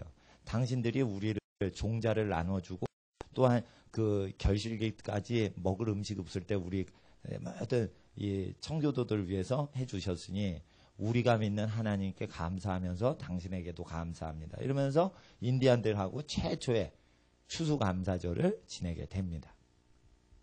이럴 때 하나님 앞에서 기도를 할 때 재앙으로부터 그 당시에도 이 기적이 일어나면서 그 해충들이 없어지게 돼요. 그러니까 우리가 기도를 하면 하나님 앞에서 모든 것이 이루어지는데 예수님께서 환난 때가 가까울수록 기도하라 하신 것은 이런 걸 얘기하신 겁니다. 그래서 하나님 앞에서 사람들이 어려운 일을 당할 때 예수님 믿는 신앙으로 든든히 무장이 되면 하나님 앞에 완전한 준비가 돼서 환난 때에는 도리어 그 사람들이 많은 사람의 피난처가 됩니다. 그래서 여러분이 만약 믿음이 있잖아요. 그러면은 작은 믿음이라도 있으면요. 여러분 집안이 잘 돼요. 그 다음에 여러분 집안 잘 되면 여러분 집안의 그늘으로 많은 동물과 모든 새들이 와서 쉬듯이 많은 쉴 곳을 찾아 헤매는 존재들이 와서 여러분 집안 때문에 쉼을 얻고 위로를 얻고 치유를 받고 그리고 떠나요. 그렇기 때문에 이 믿음이 있어야 돼요. 믿음이 있는 사람들은 매매를 하는 자는 돈이 있어서 매매하지만 돈이 없어도 매매하지 않아도 살 수 있듯이 그렇게 해야 된다라는 것을 기억해야 되며, 그리고 가난한 때가 오고 있어요. 그래서 교회들도 교회 재산을 유무상통해야 돼요. 그래서 하나님 앞에서 헌금을 거둘 수가 없는 사역을 하시는 분들한테 헌금이 많이 걷어지는 교회는 자기 교회의 유익을 취하지 말고 나눠주기를 힘써야 돼요. 그래서 그 사역을 하든 하나님 전도 사역을 하든지 사회에서 사업을 하시든지 간에 항상 이 마지막 때가 온다는 것을 아시고요. 하나님 앞에서 거룩히 우리의 삶을 헌신해야 됩니다. 장차 오는 세상에 대해서 우리가 잠깐 보고 우리가 말씀을 마무리하고자 하는데, 시편 73편에 원래 식량 곡되어 있는 일부 국가에서만 양산되는 게 아니었고요. 원래 북극 지방에서도 식량이 다 나도 하나님이 그렇게 지구를 창설하셨어요. 그런데 이제 노아 때 궁창에 있는 물이 쏟아지면서 그 쉽게 말해 오존층 같은 게 면서 온실 효과가 없어지면서 전부 다 이제 직접 직사광선을 덜 받는 쪽은 얼음이 많이 얼어버리죠. 근데 지금 그 캐나다 북쪽이나 이쪽 가면은 웃긴 거는 코끼리가 추운 데 살아요? 더운 데 살아요? 거의 보면 더운 데 살죠. 누가 그래요? 맘모스 아닙니까? 그런데 맘모스가 발견된 게 아니라 코끼리가 북극 지역 빙하 속에서 요즘 코끼리가 발견돼요. 그러니까 이제 지질학자들 이상한 거예요. 이건 맘모스가 발견되면 이해가 돼도 종류가 다르니까, 맘모스는 껍데기가 두꺼우니까 추운 지방에서 잘 살겠다 이래가지고 맘모스가 발견되면 되는데, 지금 요즘 인도 코끼리 있죠? 아프리카 코끼리, 그게 이제 북극 지역에서 발견되는 거예요. 이게 어떻게 되냐? 온난화가 되니까 북극 지역에 이게 얼음이 없어지는데 북극곰을 촬영하고 뭐 이렇게 그 내셔널 지오그래피 뭐 이런 데서 막 이렇게 영하 50도 날씨에 있는데 누구 보내가지고 사진 찍어오면 돈 많이 주고 그 사진을 사거든요. 그런 사람들이 그 북극 지역 가는데 온난화가 되니까 자꾸만 북극곰이 그 사는 생태계가 없어져요. 그걸 쭉 가다가 보니까 이 얼음 덩어리 없어지고 막 그러는데 거기서 코끼리 얼음 덩어리가 딱 등장을 한다 이거예요. 그리고 그거를 위장을 까봤어요. 코끼리 위장을. 그랬더니 얼음 그대로인데 따뜻한 지역 풀들이 거기 식물로 다 있는 거예요. 뱃속에. 그러니까 이게 그러면은 그 코끼리가 거기 살았냐? 거기가 따뜻했다는 거예요, 원래. 북극 지역이 따뜻했다는 거예요. 그러니까 사람이 살 수 있었다는 거예요. 그러니까 지질학자들이 평소에 이게 대학교 강단에서 학설을 주장했던 게 지금 막 흔들려요, 지금. 그러니까 지구 나이가 그렇게 오래되지 않았다는 거예요. 그리고 지구가 이렇게 뺑뺑 돕니다. 이게 북극, 남극 축으로 해서 적도가 제일 이렇게 뺑뺑 돌아가죠.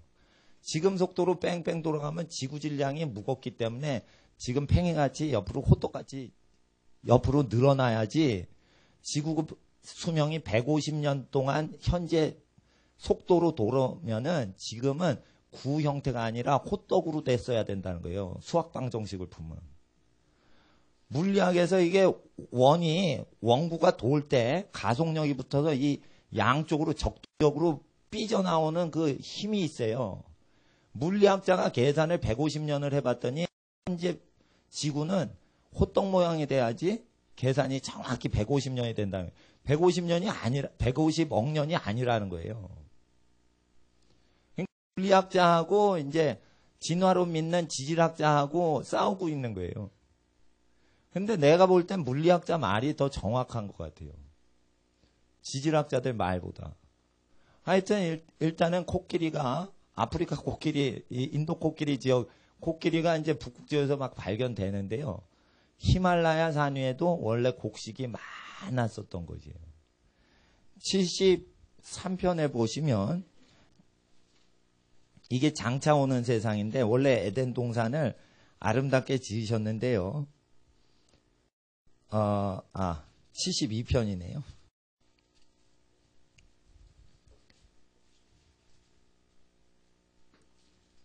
16절 보세요. 16절과 17절을 보세요. 시작.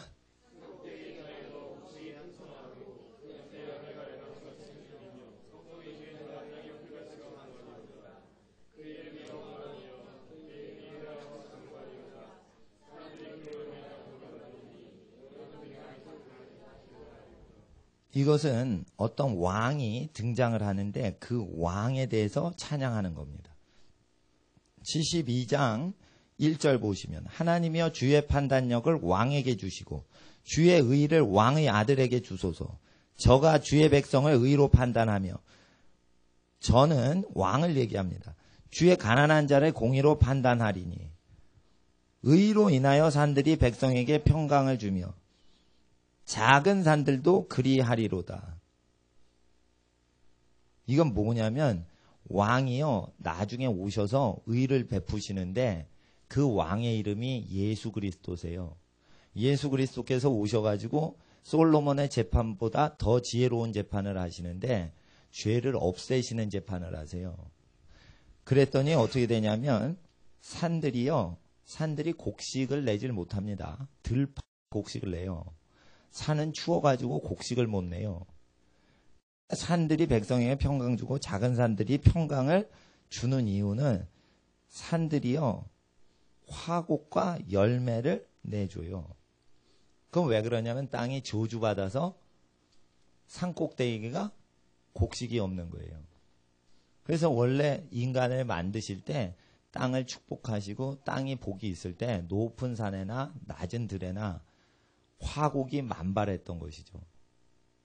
그리고 열매가 풍성했던 것이죠. 그래서 예수님께서 밀밭을 거니실 때 제자들이 밀을 좀 먹잖아요. 그럴 때 그거 밀설이 아닙니까? 수박설이 같이. 밀설이 아닙니까? 그런데 원래 모세율법에 바구니를 들고 가면은 죄지만 맨손으로 들고 가서 먹으면 죄가 아니라 이랬어요. 결국 뭐예요? 땅에 있는 곡물은 일용할 양식을 위해서 주신 거지 땅을 점유한 사람 것으로 농사 짓지 않으신다는 거예요. 그러니까 여러분 아세요? 배고플 때 어디 들어가서 배가 줄여가지고 밀을 까부스로다가 경찰이 체포하면 그게 경찰서에서는 왜 훔쳤냐 이러지만 여러분이 어떤 사람이 천국 가면 그걸 야단치지 않으세요. 원래 내가 땅에서 밀을 지나가는 고지를 위해서 그걸 맺힌 거다. 그래서 원래 그 사람 게 아니다. 율법에는 밀을 수확하다가 곡식을 수확하다가 나무 열매를 수확하다가 따지 않고 귀퉁이가 남아있을 때 그걸 내버려 두고 들어가면 복을 받으리라 이랬어요. 왜 그럴까요? 모든 열매는 그거 따는 사람이 다 혼자 먹으라고 농사를 지금 짓지 아니하신다라는 뜻으로 자연 열매에 대해서 계시 나누어 주시는 거예요. 그러니까 자본주의 원리가 원래 하나님 뜻을 대적하는 것이 있어요. 수고한 사람이 그걸 해야 되는데 수고하지 않은 사람이 그냥 가져가요. 그래서 하나님 앞에서 이런 재앙들이 기근이 오는 것입니다. 기근은 하나님이 주십니다. 왜냐하면 내가 먹이려고 하는 사람한테 먹이질 않고 먹이길 원치 않는 사람이 다 가져가니까 기근을 주시는 거예요. 그래서 메뚜기들아 불러가지고 메뚜기가 먹게 하고 늑을 부르시는 거예요. 팥종이를 부르시는 거예요. 그래서 미물들이 다 먹어버리는 거예요. 그래서 악한 자들을 심판하시고자 해서 하나님이 미물을 쓰시는 겁니다. 그런 때가 오고 있습니다. 그래서 국가도 내가 볼 때는 이것을 막을 수 있는 여력이 없고 선견 지명이 있어야 되는데 재벌들만 권력자들이 계속 친해 놓으니까 재벌들만 하니까 자동차 팔 생각은 하는데 전쟁이 났을 때 어떻게 될지 이거 위험한 건데 그거를 챙기질 않아요. 그럴 때 이게 강화도 조약할 때 이한테 그거를 한 거랑 식량 문제만은 이거는 일제한테 뭘 팔아넘긴 거 비슷한 것이 일어날 수도 있다고 저는 생각을 합니다.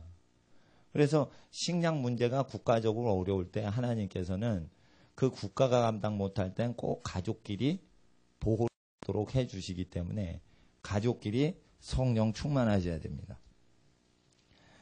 8절을 보시면 저가 바다에서부터 바다까지와 강에서부터 땅까지 다스리니 예수님께서 땅끝까지 다스리세요. 16절에 보시면 산 꼭대기의 땅에도 화국이 풍성하고 그 열매가 레바논같이 흔들리며 성에 있는 자가 땅에 풀같이 왕성하리로다. 이렇게 평강이 임할 때 그 이름이 영구하며 예수님의 이름, 왕의 이름이 영구하다는 뜻입니다. 그 이름이 해와 같이 장구하리로다. 예수님의 이름이 장구하다는 것이에요. 사람들이 그로 인하여 예수로 인하여 복을 받으리니 열방이 다 그를 예수님을 복되다 하리로다. 홀로 기사를 행하시는 여호와 하나님 곧 이스라엘의 하나님을 찬송하며 그 영화로운 이름을 영원히 찬송할지어다. 온 땅에 그 영광이 충만할지어다. 아멘 아멘. 이렇게 끝납니다. 그럴 때 하나님의 아들 예수께서 말씀하신 게 있습니다. 모세의 율법을 폐하지 않았다. 이렇게 얘기하십니다. 그리고 모세의 율법대로 기근도 오고 풍성한 풍년도 오는 것입니다. 그래서 모세의 율법을 믿지 않으면 나를 어찌 믿겠느냐라고 요한복음 5장에 말씀하시는데 요한복음 5장 잠깐 보세요. 기근에 대해서 대처하는 법은 모세의 율법에 잘 나와 있고요. 신명기를 계속 읽으시면 온 땅에 가난한 자는 끊이지 않고 있을 것이나 너희 중에는 가난한 자가 없으리라 이렇게 말씀하셨기 때문에 신명기 15장처럼 믿는 사람 중엔 핍절한 자가 없을 것이다 라고 했습니다. 그리고 사도행전에 보니까 핍절한 자가 그들 중에 없었더라 이랬습니다. 그때 무엇을 했습니까? 돈이 없어도 자기 것이라 하질 않죠. 그러면 돈을 거래하지 않고 주죠. 그럼 그 사람이 뭐가 생기면 주게 돼 있어요. 그래서 유무상통을 하면 세금으로 가져가는 것을 전부 서민들이 생계비로 다 쓰는 겁니다. 그래서 권력자가 과하게 취할 수가 없게 돼 있어요. 그래서 예수님이 정한세 관세를 사람 개인 세금은 내도 모든 활동하는 데서 다 뽑아요. 세금만 주민세만 걷어가는 게 아니에요. 아이스크림 하나 사가죠. 거기에 다 세금이 있어요. 예. 나중에는 호흡세까지 있을지 몰라. 호흡을 하는 거 세금 내라. 예, 비행기가 내렸다 갈 때 그거 다 받습니다. 모든 활동에 다 보이지 않는 세금이 거기 다 있는 것이에요. 예. 그 구경하는 거 있죠? 자연 경치 구경할 때. 제일 좋은 곳에는 뭘 쳐요? 국립공원 딱 친 다음에 경치 구경할 때 돈을 받아요. 원래 경치 구경할 때 그 돈을 그렇게 많이 받는 게 아니에요. 예. 그 청소하거나 유지하는 비용만 받으면 되는데 굉장히 그 수입이 많습니다. 예. 하나님께서는 주님께 영광 돌리는 게 중요한 것이요. 땀 흘리지 않은 사람들이 가난한 사람 거 가져가는 것을 좋아하지 않습니다. 대신 국세와 공세를 낼 자에게 내라고 하셨기 때문에 우리가 내는 것입니다. 권력자들의 자녀들이 세금을 면하도록 하기 위하여 우리가 내야 된다. 이렇게 얘기를 하십니다. 그러니까 세금을 낼 때 거지들을 도와주듯이 권력자들이 돈이 부족하지 않게 도와주느라고 내지 하나님께 바치는 거랑은 다른 것입니다. 그럴 때 요한복음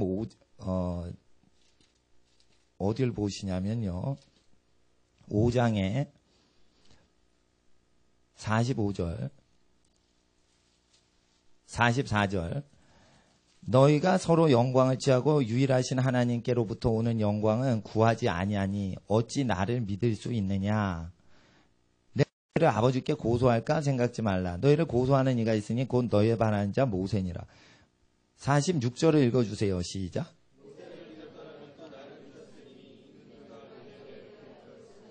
그래서 모세의 글에 기록된 내용들은 예수님의 뜻을 기록하신 거예요.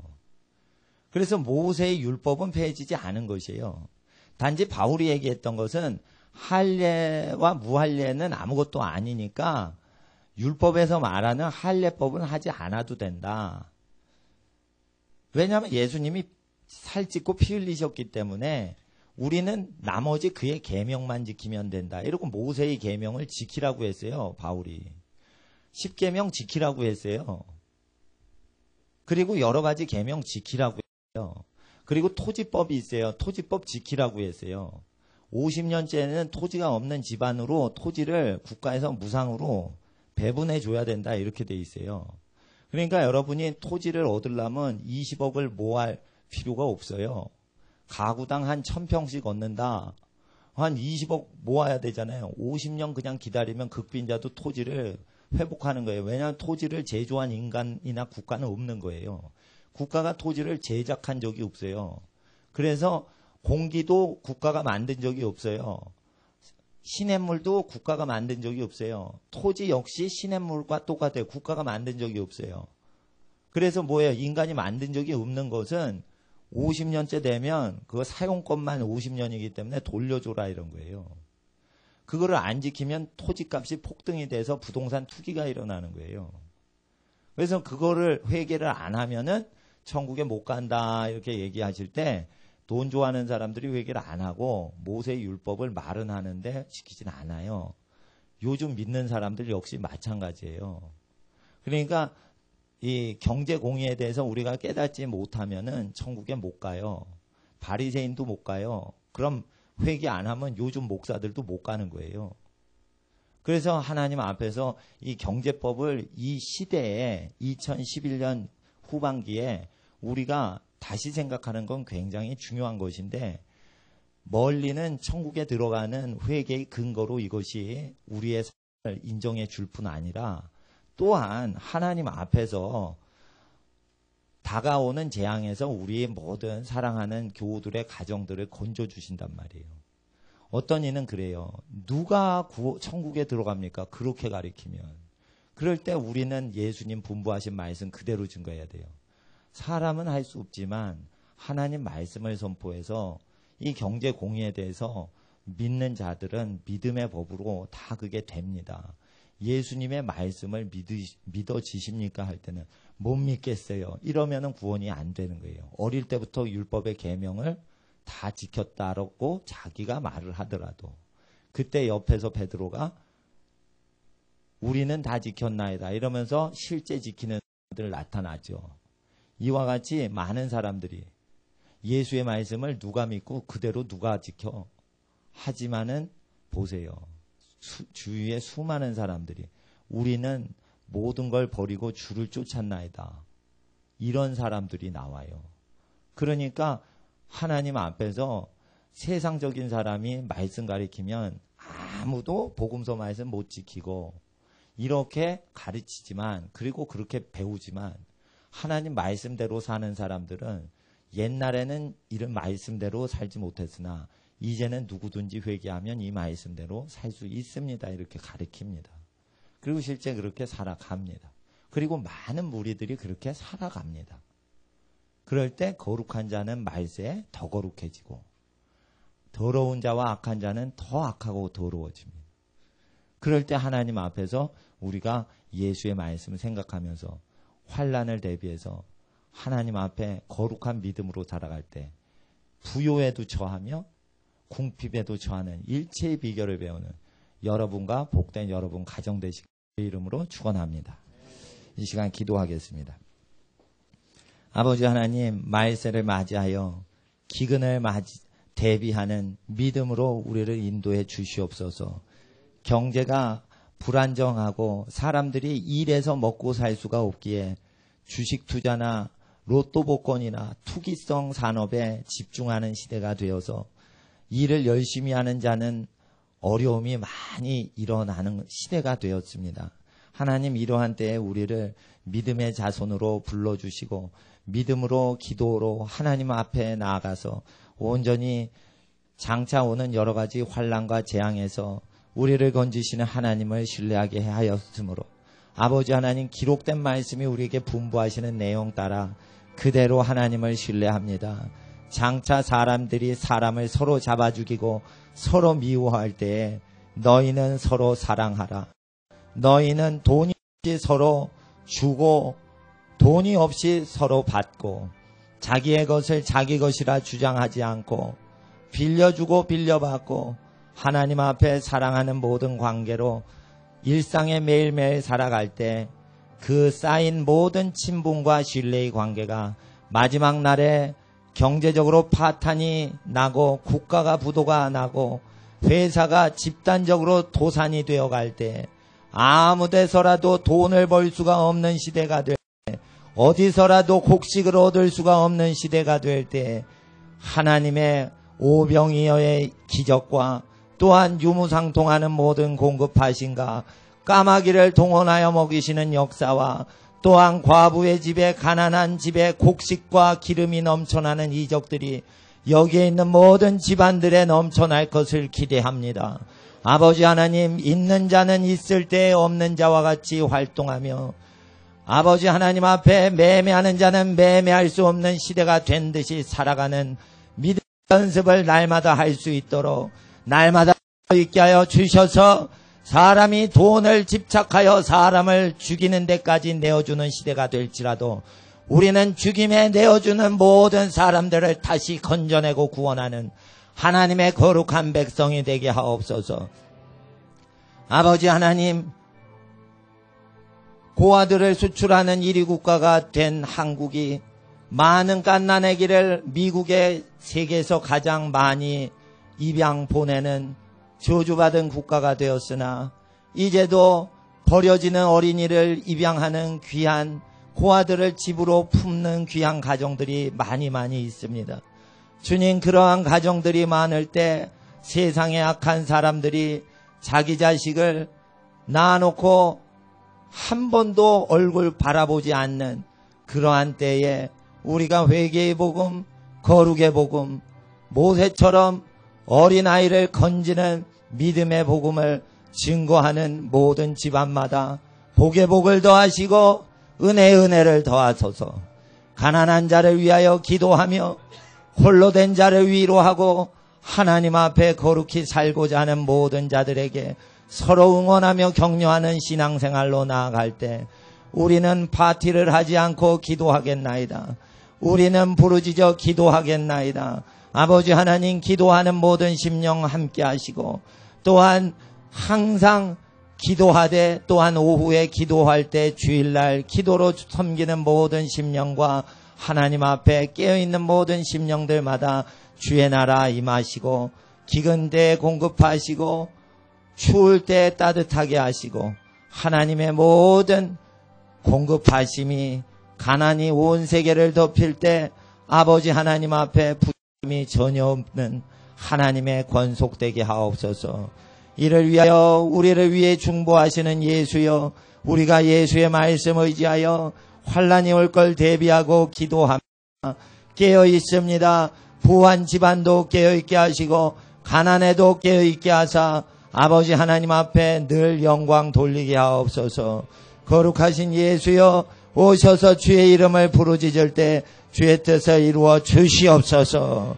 우리 주 예수의 이름을 부르며 기도드리옵나이다. 아멘. 이 시간 주여 부르짖으며 우리가 기도할 때 주여 우리의 삶에 모든 것이 합력하여 선을 이루시되 주의 오심을 다시 오심을 주의 재림을